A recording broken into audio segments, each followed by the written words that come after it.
Hello, everybody. Welcome back to Holy Heck. I'm your co-host, Grace. And I'm Katie. And today I am so unbelievably excited. We have a special guest, as you guys might know her, as Janae does life. And we're very stoked to have her on the podcast. And so why don't you say hi? Hey, I'm so excited to be here. And just super excited. Is it super weird when people say, like, you might know her as, like, Janae And does use life? your handle. It does. That's part of the reason why when I was choosing my handle years ago, I wanted to have my name because so at least it felt a little bit more personal. So Yeah.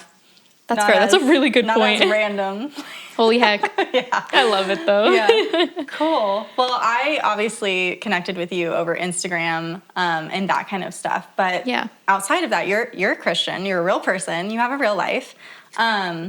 We're going to get into the Instagram stuff a little bit later, but we would love to start with just hearing, like, your testimony. Like, how did you meet Jesus?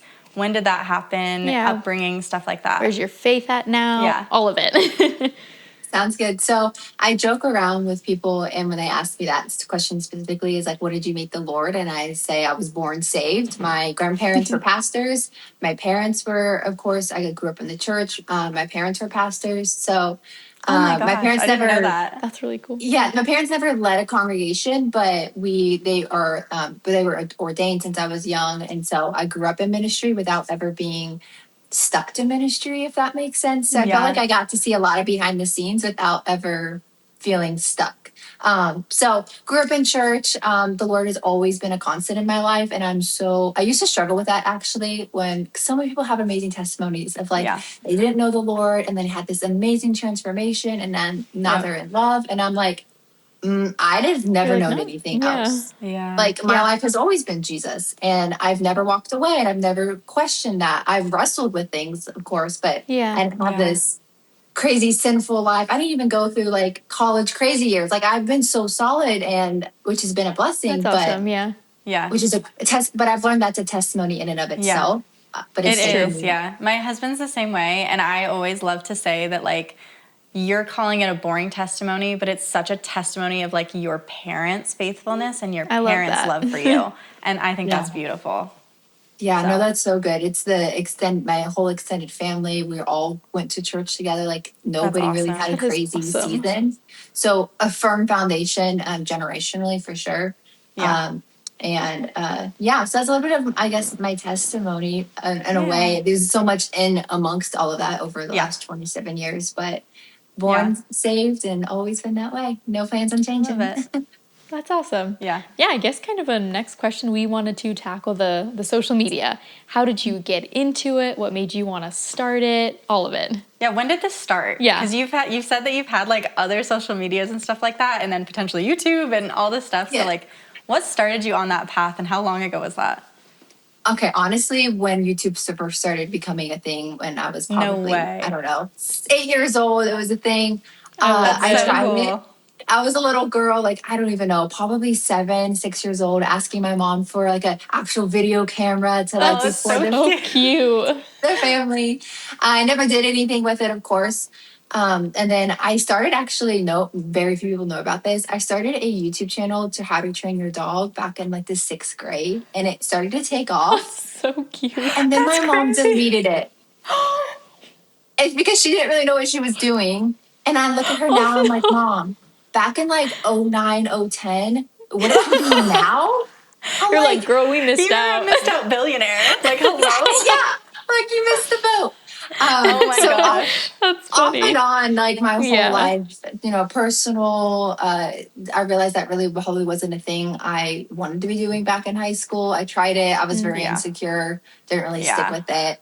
And then my first real dose at social media per se was back in 2020. Both my sister and I started an account together called the Patriot Sisters. It still exists. And every once in a while I post on it. I use it as like my venting page per se.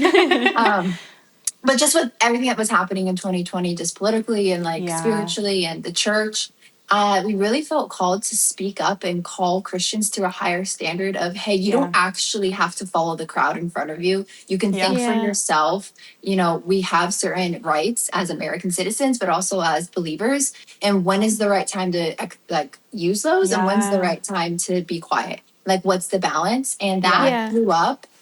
In 2020, we were the two white girls speaking on things. And they got a lot of clicks. And traveled the country speaking on God TV, countless interviews, nationally, internationally. And it was a lot of fun. Really hard, but it was fun. I can imagine. I remember 2020 was like so revolutionary for so many people's faiths. Yeah. Because the church just shut down. Yeah. Like I lived in Washington at the time, and I know you're from the East Coast.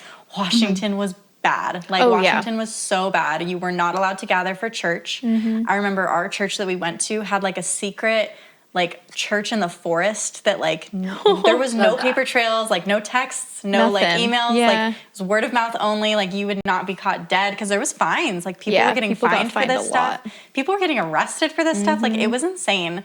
And I remember 2020 is when I first started my first Bible study, and that was the first time I ever read through the Bible fully. And it was 9 months, and it was amazing. That's like awesome. So transformative. But like, yeah, 2020 pushed people. It did, because it was kind of in a weird way a sink or swim when it came to like faith and churches with them being closed. It's like, okay, I really do have to take this into my own hands, because what am I going to do? I don't have a meeting place on Sundays anymore. And I'm being told I can't do X, Y, and Z. Like, how do I move forward?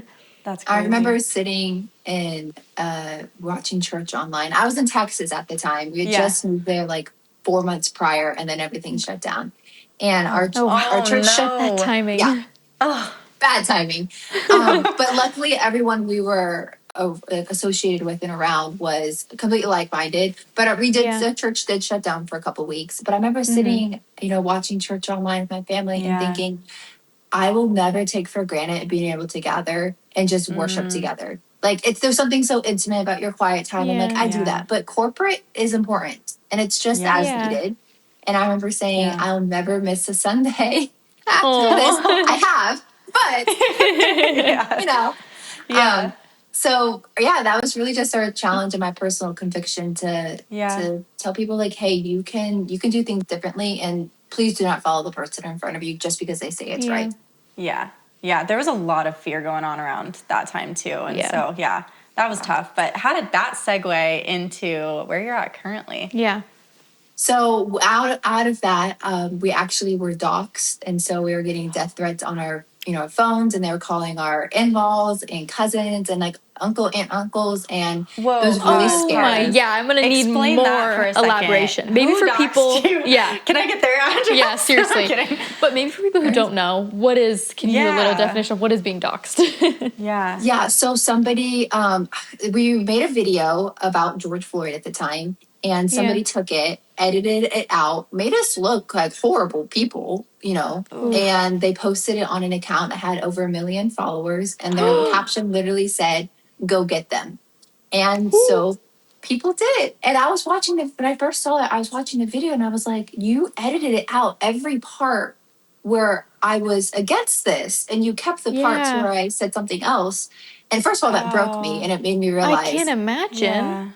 People can make you look however they want on the internet without you having any control. And so what doxing is your personal information gets out. So your phone number, address, things of that sort. Oh my God. That's so scary. Employers. And so we had a whole police investigation into it. The cops literally told us, they were like, we can't do anything about it. So we all slept in our in our living room, put the mattresses there, and my dad's we're Second Amendment lovers, and so my dad was there at the front door like all night, just like, I don't know what to do, just in case. And so that kind of segmented me out of politics a little bit. I can imagine.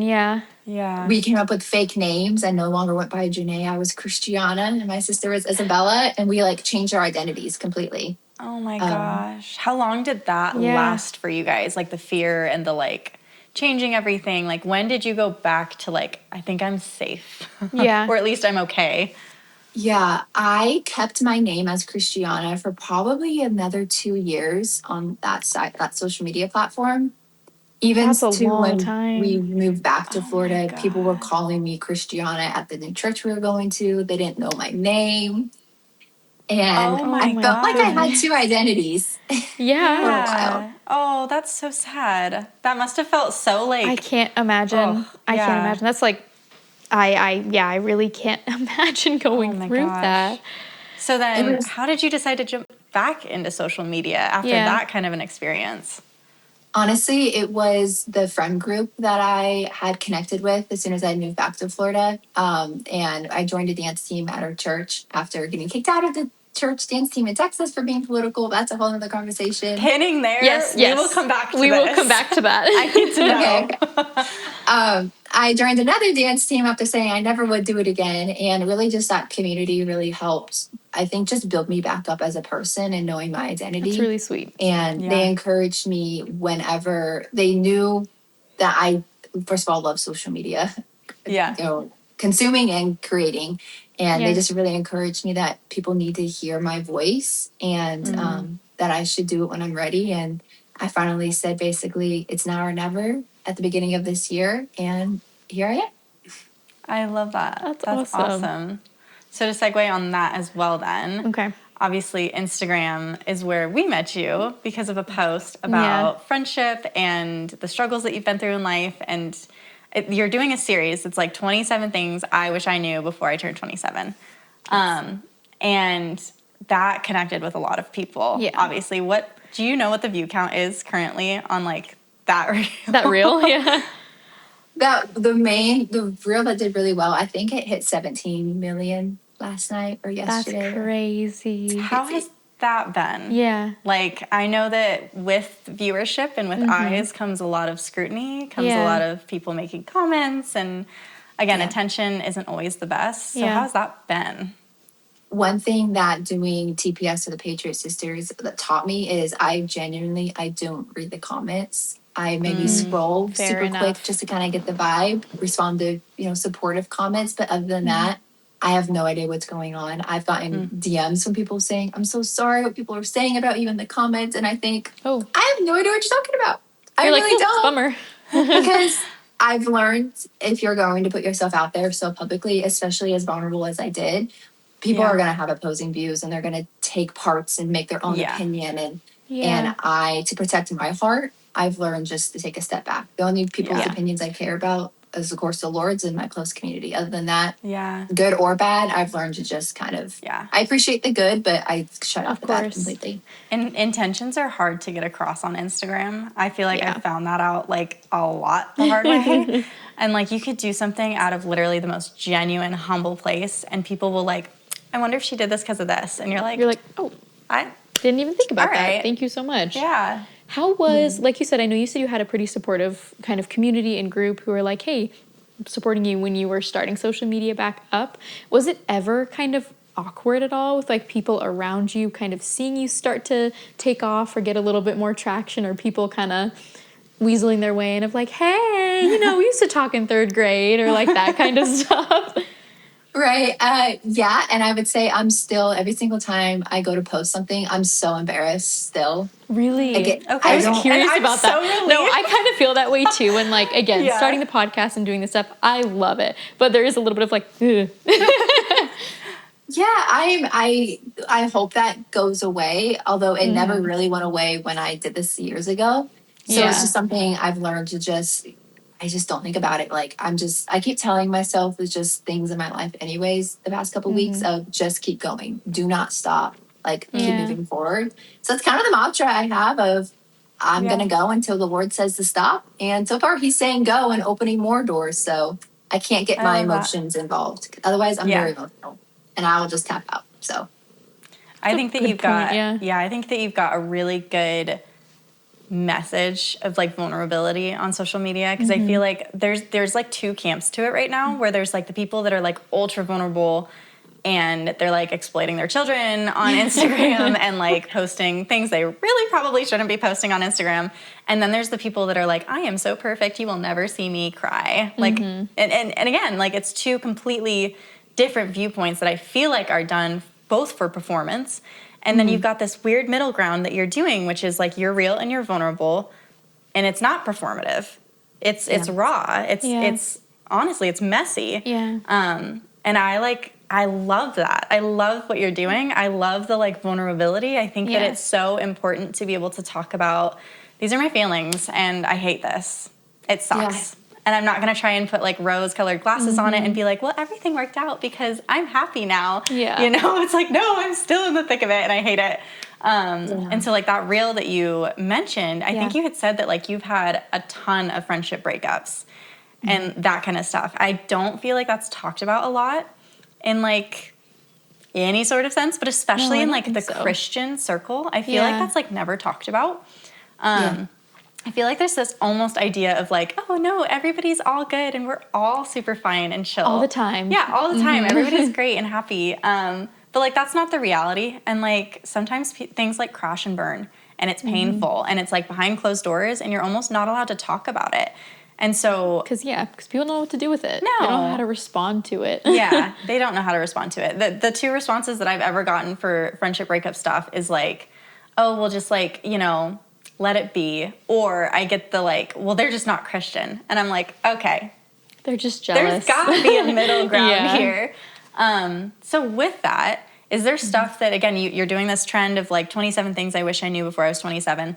What are things that you would say to like your older self or maybe a young girl listening that is going through friendship problems or friendship breakups about relationships within friendship or, you know, hardships with that, that you wish you would have known? Oh, that's good. There's a lot. One of them is there's a saying that it's very popular. I have no idea who said it, but people are in your life for a reason, a season, or a lifetime. And then I add on to that, the quicker you can figure out where somebody fits, the better it is for you and that other person. And a friend, also my mentor, he had told me that years ago, and I hate it. I literally, every time he says it, I'm like, stop talking. I don't want to hear it because I know it's true and I've lived through it. But it really is. There's also another book that I read about like the 12 or 7 different types of friendships that every female needs. It was something like that.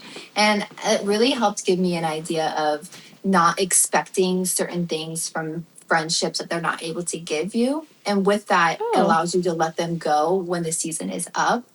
Even though it's really, really hard. I mean, when I started speaking out politically, I lost pretty much all of my close friends without any warning or without. Were they like surprised at your political beliefs? No. I feel like no. So what was the reason? I'm so confused by that, you know? Right. I mean, some of them I had just gotten a text and it was, you know, you don't support gay rights and you don't support, Black families. And I'm like, you're Black and I love you, you and your family. And like, you go on vacation with us. Like, what are you saying? And so there was, without any conversation, because of a soundbite that they had heard or they had just watched part of my video and just, it came to that conclusion. And it broke me a lot, especially about politics, because it's so important to me, but it's not worth friendships. And and so if I could go back and tell myself one thing, it would definitely be just to love people for while they're in your life, because for the majority of us, we're not going to have friends. We don't have 10-year-long friendships. Like that's not the norm for most people. Yeah. And I feel like it's rare. Yeah. It's so rare. And that's okay. Even though I say that and I hate saying it because I have to accept that myself and I don't always do a good job. Yeah. That's a really good point too, of just figuring out what people are kind of in your life for, like you said, a reason, season, or however it may be. Because it is hard, because I feel like a lot of people go into friendships thinking we're gonna do everything together. I'm gonna know you for the next 20 years of my entire life, or we're gonna raise kids exactly. Yeah. And then it is hard to see that. I mean, sometimes people change, sometimes people grow in different directions, but it is hard because I feel like we can build expectations on people that are maybe too high or too low for the person themselves. Yeah. And that is really difficult. Yeah. We had talked about it a little bit a couple weeks ago. Yeah. But Grace had read The Four Loves by C.S. Lewis, and I apologize, my cat is gonna step in front of the camera. I've got lots of them. But Grace had read The Four Loves by C.S. Lewis, and I had read Nicomachean Ethics, and they kind of talk about the same idea of like, there's different kinds of love, but there's also like different types of friendships, and like some of them are for like utility, like, oh, because this person does this exact same thing as me, this is great. Like, I can go do this thing with them. Almost, some of them are like proximity. It's like, well, because we see each other all the time, like, I guess we'll just hang out. And then some are like genuine, true friendships. And like the only way to tell is if like the stuff is removed, then you can tell what's going on. And so like, I think that was something in our friendship that I was like, you cannot like me because of the stuff I have anymore. I don't have anything. It's not it. It's deeper than that. And so I think that, like, again, that idea of, like, who hangs on through the long haul is, like, worth the investment. Yeah. Yeah, I feel like when friendships hit a point of almost inconvenience, that shows intention a lot of, like, how do people respond during that point? Do they move forward? Are they there with you? Or is it like, ooh, this is messy. I guess I'll see you next month, or like sort of deal, you know? I've always hated our, like, I think it's millennials that started it. My sister's a millennial, and so I, like, hate millennials. I'm also the youngest, so, like, I'm allowed to. But I don't know what it is, but, like, her generation in particular was very much the, like, I'm protecting my peace. Yeah. I am not going to inconvenience myself for the people around me. They should know that, and they shouldn't ask that of me. Yeah. I hate that. I don't like it either. I cannot stand it. Me neither. Bring back inconveniencing your friends, like, please. It's the most heart-wrenching thing, because I'm all for, like, take me time, like, fill up your cup before you can pour out. But some of y'all acting like you don't have anything to pour out, and you do. You're just lazy, or you're like, if I'm being honest, you're lazy. And the one thing that's really helped me lately is put my friends into categories, and they probably don't even know that I've done this. But, like, the friends that I will go out, they're yes friends of, if I'm going to go out and try a new restaurant, like, she's going to get dressed up and we're going to have a girls' night and it's going to be great. Versus a friend that I call up and I'm like, hey, I'm going to Target to go grocery shopping. You're coming. And we go and she brings her kid and I go to the gym with her family. Versus the friend that we pour into each other more. It's, you know, and they all have their own certain bucket. And sometimes they cross-pollinate. But expecting the friends who I go grocery shopping with to go and get dressed up for girls' dinner doesn't always happen. That's not who she is, and I love her for that. And accepting everybody for who they are is really key. Yeah. I like that. I think I had a friend tell me, I literally don't remember who it is, but I would shout them out if I did. I had a friend recently tell me that, like, fruit takes seasons to grow. Oh my God, it was Ava. Oh, yeah, so cute. My hairdresser. We love you, Ava. Amazing. But she told me, she was like, Katie, like, fruit takes seasons to grow. It is not done in one season, and everybody's going through a different season at a different time. And so, like, you might not be able to, like, show up and be here or, like, get dressed or, like, feel put together right now. That's okay. You're growing. Like, give yourself the space, give your friends the space. And I think that was something that I've experienced the last couple of years is, like, if your friends are going through the hardest time, does that inhibit your ability to grieve with them? Or does it inhibit their ability to celebrate with you? And I feel like that tells you a ton about, like, the kind of friends that you have. Because if you are going through a beautiful success and, like, celebrating and stuff like that, and they're just, like, down and bitter, that's a completely different thing than being like, I'm really having a hard time, but I am so happy for you. Yeah. Like, I could not be more proud of you. This is so amazing. And, like, I wish I could show up and celebrate you.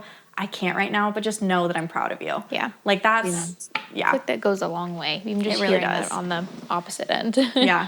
Oh, okay. Pin. Yes. Unpin it. Unpin it. We had asked on our Instagram of, like, what are some questions you have, particularly for you, for our guests coming on the podcast.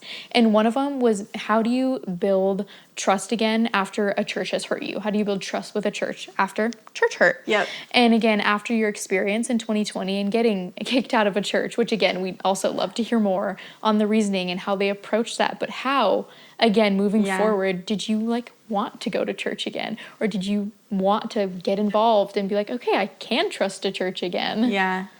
So two-part question. Yes, two-part question. What happened, and then how did you get out of it?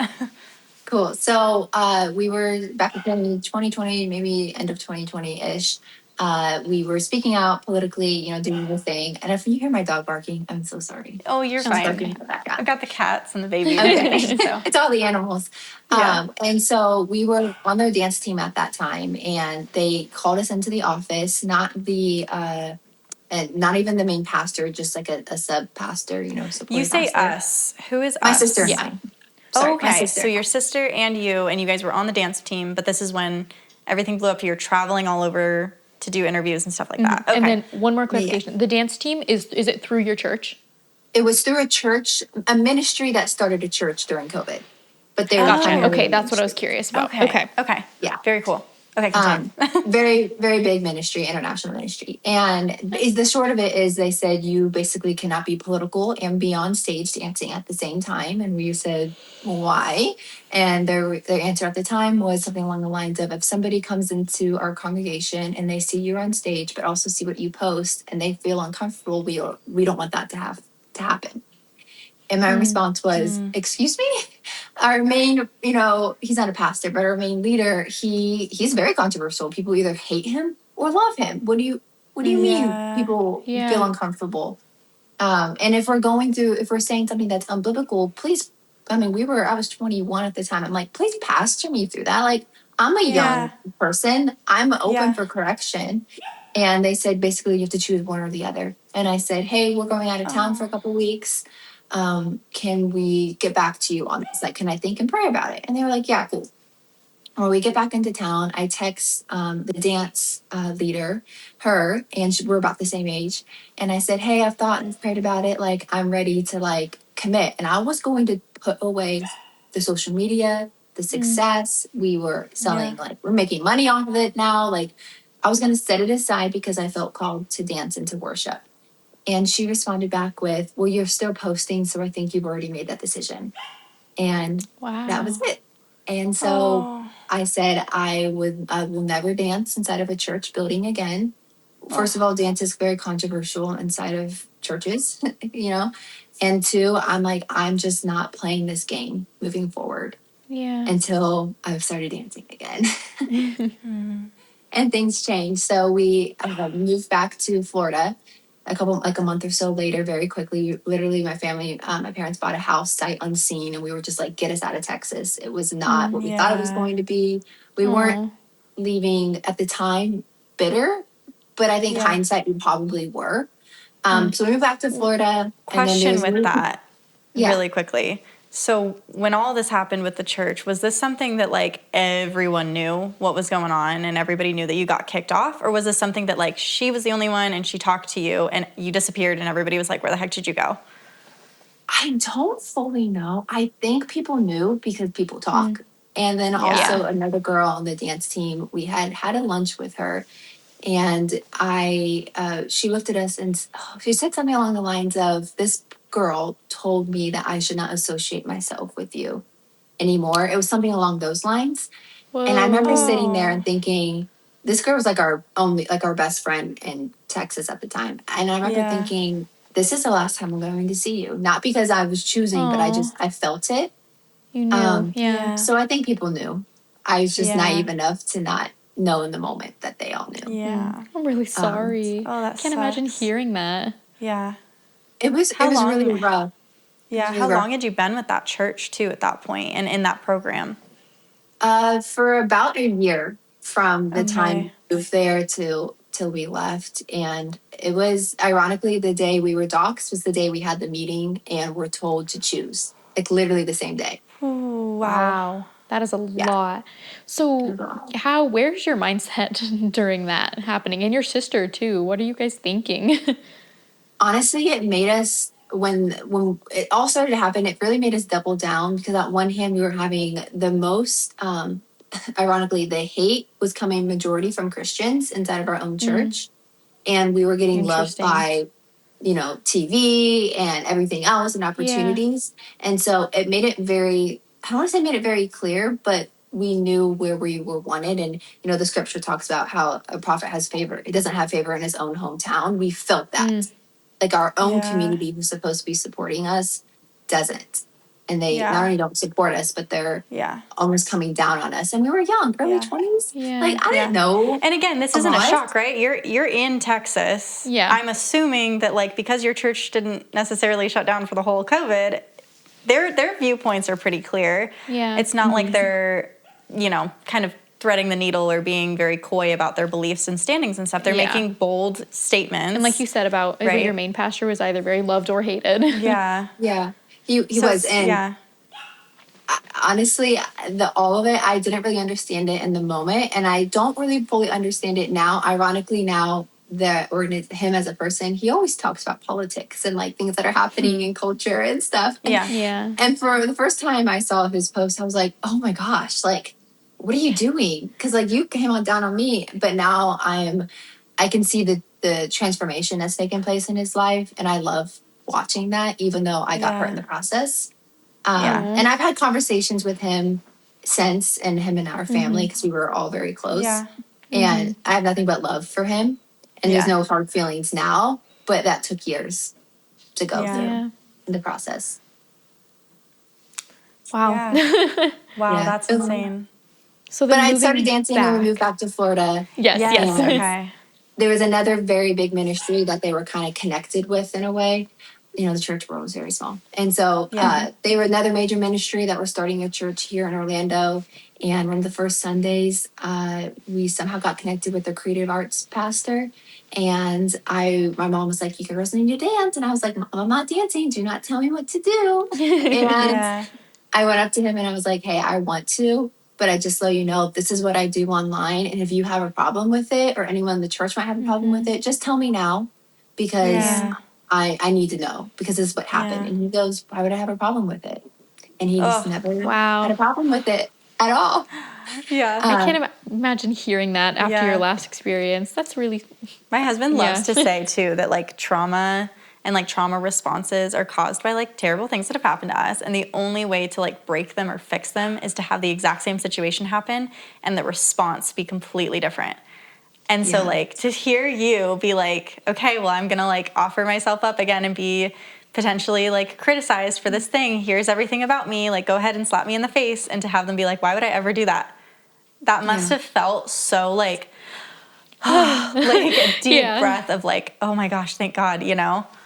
It was. And I didn't recognize this in the moment. I mean, like, years later. The dance team that we had joined, it was like multiple ministries coming together. And so part of what we did is we traveled with this other ministry and whatnot. And my sister and I were like, I think the only white girls on the ministry. Everybody else was mixed or something else of different ethnicities.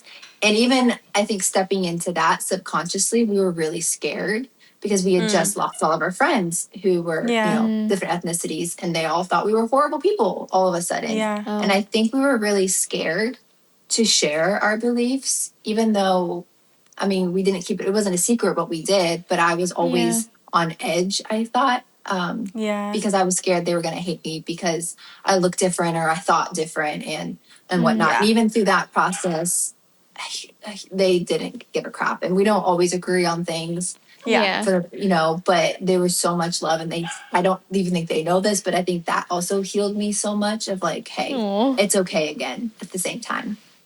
Yeah. I love that. I feel like it's so interesting, like the deeper that you get into your faith, the more that it's like, yeah, these things matter, and not to eternity, you know, like our relationships as brothers and sisters in Christ, like don't even scratch the surface of like, you know, jobs or money or politics or like anything like that. Like none of that matters when it comes to like our eternal relationships as brothers and sisters in Christ. And I think that's what I've been refined as a lot. Like 2020 was tough politically in Washington. Yeah. It was brutal. I mean, just like disgustingly brutal. And I remember feeling like I can't post anything. I can't say anything. Scary. Because like I love to liken it too that I was like a staunch conservative in Washington and an Idaho Democrat. Like everywhere here is so different. And like the political scale is just so insane. And I think that we've also taken moral ideas and made them political when they don't need to be necessarily. And so I think there's a lot of like, when it comes to Christianity, there's so much nuance. There's so many things that like, if we sat down and asked each other, we would probably have the same answers, but we would not start with saying that, you know? Like my dad's like a crazy liberal and my sister is like a party Republican. And like when it comes down to it and I talk with both of them separately, like we all agree, you know, like we all care about people. We all love people. We all think that like, you know, people should be taking care of people and like it looks differently and we have different solutions, but like, and it's not wrong either to like say, I think this is the right solution. And there's some validity to that too. Like, I don't think that you just toss truth out the window just because, you know, personal conviction or personal feelings and stuff like that. But it's just refreshing to hear that you were like a part of this big, you know, community and things were just different for you. I love that. Yeah. Completely right. very grateful. Yeah, I love that. I bet. And so that's where you're at now, and you're happy? Yes, that's technically where I'm at now. I'm like, meaning Not to put you on the spot, sorry. meaning the dance team as of like 2 weeks ago officially came to an end after 4.5 years. Oh my gosh. Wow, okay. Kind of in a weird transition out of it. Just because everyone on the team either had gotten married or we're just in different, we're not early 20s anymore. A lot of us are late 20s and just a different season of life. And as well as our dance director, he's just in a different season. And so, everything's good. No bad blood. But, okay, good. So, no bad blood. No. I love it. It's hard because it was such a part of my life and I helped run it in ways. And so, but just transitioning out a little bit. That's awesome. But cool. Okay. Yeah. I do kind of have another question that I wanted to touch on or talk about a little bit if you're comfortable. I know one of the things in your reel that I think got a lot of attention was talking about your dating life and just kind of relating to not really having relationships. And I wanted to talk about that a little bit more. What has your dating life looked like? And just expand on that. Again, too, I think that there's such a stigma in Christianity, and I'm sure you've experienced this too, where if you are like mid to late 20s and you are not dating people or not married and don't have kids, people are like, well, what's going on? Like, hello? Like, what's wrong? What's happening? Yeah. And I know that's not exclusive to Christianity. No. I know that most of the world also puts that pressure on people. And so, like, navigating that, like, identity that's not only pressure inside the church, but outside of the church, like, it feels like the whole world is saying, if you don't do this now, it's never going to happen. It's never going to happen, whatever, and you're a loser. And it's like, oh, okay, thank you. That's so kind of you. But yeah, like navigating that and identity in Christ and that for you. Yeah, well, it should be better said my lack of a dating life because I've never been in a relationship and I'm 27. But it's been, I go back and forth. Honestly, I didn't want to be in a relationship until probably I was 23, if I'm being honest. Okay. Yeah. Okay. Not that I was against it. I was just raised in the way I did pageants growing up. So we were very goal oriented. Like, hey, what is your calling? What is for my parents? What is your calling? What is your purpose? Like, go run after that. Don't run after a man. And honestly, my mom kept us so busy between pageants and traveling, and she was taking us to business masterminds and dance. And I was just so busy. I didn't have the time. And I remember in high school, my mom would always ask us when we might start hinting towards being in a relationship. She would say, are you ready to get married? And me at 17, 16, I was like, no. She goes, no. Why do you date? And I was like, well, yeah, you're right. And so that's part of the reason why I never dated growing up. I was just wasn't either allowed to or wasn't on my heart. And then even now, it's still very not new, but in the last 3 or 4 years, it's something I'm kind of like, oh yeah, no, this is something I definitely want. I've always wanted to get married and have kids and have a family. Yeah. But it is such a stigma, especially as I'm nearing 28. People are like, well, your biological clock, like you need to get married. The Bible says be fruitful and multiply. And I'm like, okay, now the pressure needs to, we need to relax a little bit. Like, it's not helpful. And it's hard. And people always say it's hard out there. It's hard out there. Yeah. And so it's something I really am proud that I don't let it affect myself, but it is still a deep fear. Like, what if that never happens? Because it is a desire. And I do want kids and, and someone to do life with. And I think that's also why I put so much of an emphasis on my friendships, platonic friendships, because I don't have a person. And so my friends are my people, which becomes hard when I'm not their person or they get into a relationship or already are married and have kids and whatnot. Yeah. What advice do you have for people that are like that too? That are like, I'm in a season, and honestly, it might be a life of singleness, and my friends are all getting married and going off and stuff like this, and like, this sucks, Like my friend gets a boyfriend and she just disappears. Like, what advice do you have for that? Yeah. I don't know if you can speak to that. I mean, you might be still going through it too, but... Definitely have been on the receiving end of most of my friends getting a boyfriend and they fall off the face of the planet. Yeah. And eventually, sometimes they come back around after a couple of years.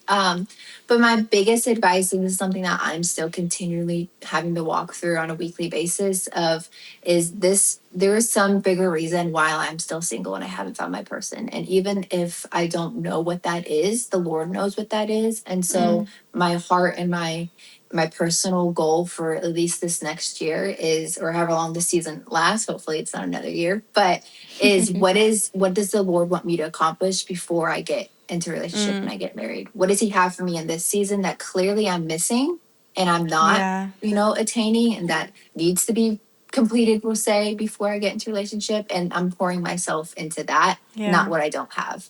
Because even in the last, a month and a half or so, when I've been able to, put in the discipline and the goals for myself, I've been able to maybe even get a glimpse as to what the Lord has for me in this season that I didn't know. And I don't even know if I could give 100% to if I was in a relationship.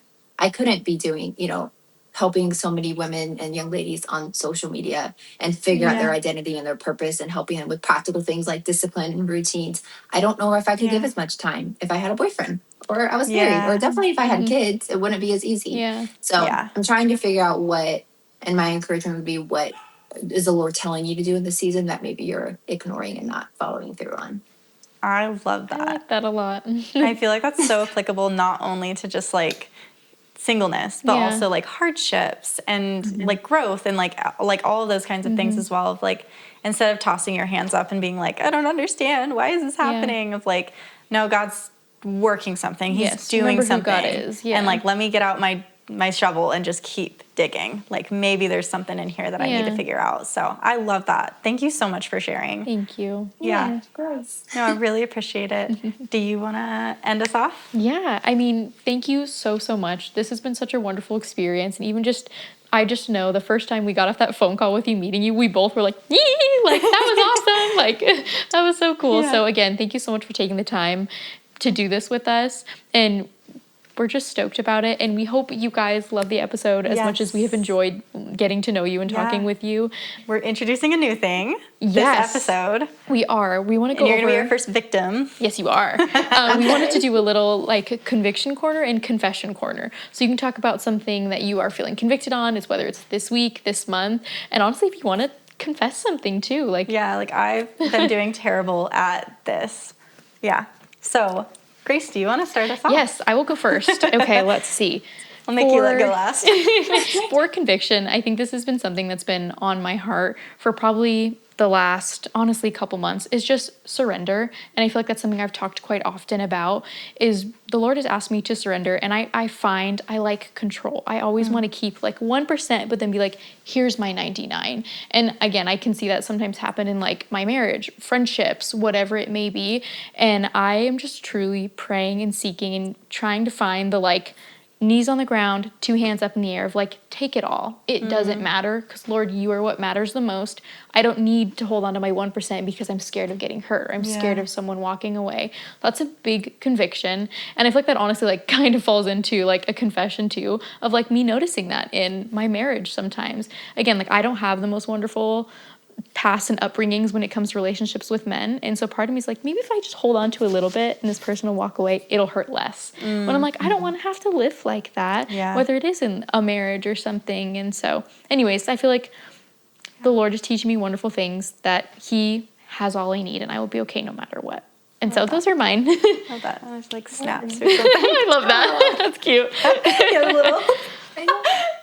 That's all the young Gen Zs do. The young people. Okay, Katie, you go. All right. Conviction corner. I think I've told you this like this week, but I think that it took a lot for me to realize this, but I think that I've been idolizing the church. That's been really crazy for me, because I think that I grew up with so much respect for the church, and like, they can have failings, but like they're the authority I submit to. And so I was always so like obedient to that, surrendering to that. And churches fail. Churches fail us. They fail people every single day. And I think that I like didn't think that would happen to me, or didn't think that it would happen in like my life, or like in the people that I know as well. Because again, like the people I know, or I am like so surrendering, so submissive to that authority. And so, yeah, I've been really convicted that I am like Oh, wow. Okay. I've been thinking that they're the end all be all above God. Like their word is law, not God's. And that convicted me a ton. And then confession, I've been really mad at God about it. I've been like really mad at God about That's it. so I've real. been like, yes, I've been so mad at him. I'm like, why would you have this person sit here and say this to me? I don't get it. Like, but again, like that's confession on my part. That's been really hard for me. Yeah. And I don't want to be angry with God. That feels so wrong. And again, like I have that huge reverence for God. And so I want to get out of this space as fast as I can while rebuilding the proper way. So I like that. That's where I'm at this week. But all right, Janae. Snaps. I love it. Oh gosh, I would probably say in the past month or so, I was really, or I still am, but working through it, convicted about a lack of a prayer life. Actually, like my whole life. I mean, like, yeah, I can pray, but that's not something I do on the daily, like intentionally. And so something I've actually been doing the last month or so is just I set my timer or I put on like a 5-minute worship song and like I just pray. I don't get distracted. Like a lot of the times I do it to and from the gym in the morning because I can't get easily distracted. And just praying and usually starting from a place of thankfulness because in scripture it talks about how you enter his courts with, prayer and thanksgiving. And so I start my prayers with prayer and Thanksgiving or Thanksgiving and prayer. And that's really been something I've been so convicted on and that I feel like the Lord wants me to dive deeper into. And I feel like the church probably needs to do that as a whole, but at least for myself, I'm like, what does that look like to be just thankful for the little things, be in prayer about it, pray on behalf of everyone in my life, like pray into things that are on my heart. I'm a very deep thinker. And in the past, I would go to a person to help me process things. And I think there's so much health and we need to lean on each other. But I needed to learn how to go to the Lord first. And that's been a really good process because the person that I usually would have gone to I don't really have connection to that person in the same capacity and access is a better word. And so it's forced me to lean on the Lord a little bit more and to work through that, which is, I guess, is a conviction confession of something that I use a person more than the Lord. And I'm trying to rebalance that. I love that. And that's hard. It's been a journey. It is hard. Yeah. But it usually ends up with me. Oh, sorry, go for it. No, go ahead. It usually ends up with you. No, I was just going to say, I was going to make a joke. I was going to say it usually ends up with me crying to the Lord when in my prayers. Yes. Which is I found that too. I found that too because I feel like like prayer. Ugh. Okay. Mini tangent. Go for it. I feel like prayer, people expect you to like sit down and like, you know what I mean? Or like write in your journal and do like your prayer journal. And I like sound like somebody out of like a legit loony bin. I'll be like doing the dishes and then I'll just be like, but that doesn't make sense. And like, I need you to stop, like stop. And I'm like, And like, I remember my husband went out to like go do something one night and I was alone and I was like, Katie time. This is going to be great. And I sat down on the couch and I leaned my head back and I just started sobbing. And I was like screaming at the ceiling. And I was like, dude, if somebody walks in right now, I'm getting arrested. Like, it just like looks so different for me. Like, it's so raw. And like, I'll sit down on this couch right here and I'll like pretend Jesus is sitting right there. And I'll just be like, why are you doing this? What do I need to fix? Like, just tell me what I need to fix. And I like actually look insane. So personal. Yeah, I like actually look insane. But like, yeah. I feel like people would probably see me babble in my car a lot. I pray a lot in my car. Yeah. Even like the little things where I'm like, a green light or like a clearing on a left turn blinking yellow, I'm like, thank you, Lord. Yeah. Anyways. Yeah. I love it. I love the raw and the vulnerable and the honest of like, praying to God often looks more like tears. So, yeah. Well, thank you so much for joining us. I so appreciate it. I am so excited to see how this turns out for you, how your year turns out. I'm really excited and hopeful for you. I'm excited to follow along. But yeah, if you want to follow her along, again, Instagram is at Janae Does Life. Yep.